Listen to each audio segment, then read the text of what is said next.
తెలుగు రాష్ట్రాల్లో అతిపెద్ద lift manufacturer lifts ట్రై.com dealership కూడా ఇవ్వబడును. శ్రీకాకుళం జిల్లా కవిటి మండలం కరపాడు గ్రామంలో విషాదం చోటు చేసుకుంది. 5 నెలల గర్భిణిని భర్త అతి కిరాతకంగా హతమార్చిన ఘటన స్థానికంగా కలకలం రేపింది.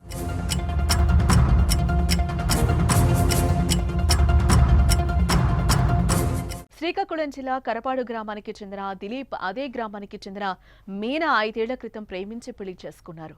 వీరికి 3 ఏళ్ల పాప కూడా ఉంది. కాగా ప్రస్తుతం మీనా గర్భవతి. అయితే గత కొన్ని రోజుల నుంచి భార్యాభర్తల మధ్య అనుమానంతో తరచూ చిన్న గొడవలు జరుగుతున్నట్లు స్థానికులు తెలిపారు.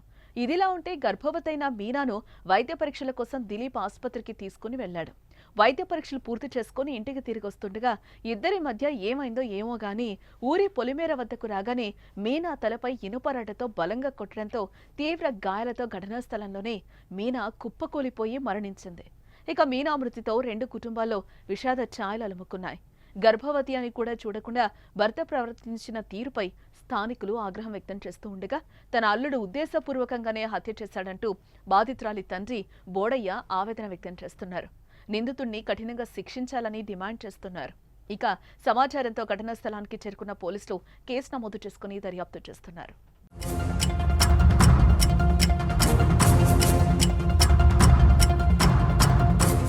చిన్న రాడ్తోని తల మీద పొడిచారనమాట. తల మీద పొడిచేయడము పూర్తి మొగమల రక్తం అయిపోయింది. కత్తితో ముక్కలు గంటలు చేస్తారు తలల్లా చేసి దాని తర్వాత మెడ పిసికేశారనమాట. గుంతుకు వెళ్ళి మాట రాదు. బొగ్గుల మీద బొగ్గులు గిగ్గులన్నీ వాసుపునిలాగా కుట్టేసి దాని తర్వాత ఇక తోసేశారు. తోసేసిన తర్వాత ప్రెగ్నెంట్ అయింది. 5 మాసాలు ప్రెగ్నెంట్ అయ్యేంత కడుపు మీద తన్నేశారనమాట. అంటే చేసింది మాత్రము అతని భర్తే దిలిపే చేశారు ఈ పని. ఇంక ఎవరో 2-3 ఉన్నారనుకొని డబ్బులు కట్టి తీసుకొచ్చారు. మరి ఎవరో వాళ్ళు దొరకలేదు. వాళ్ళ పేర్లు తెలియదు. ఇతని పేరే తెలుసు.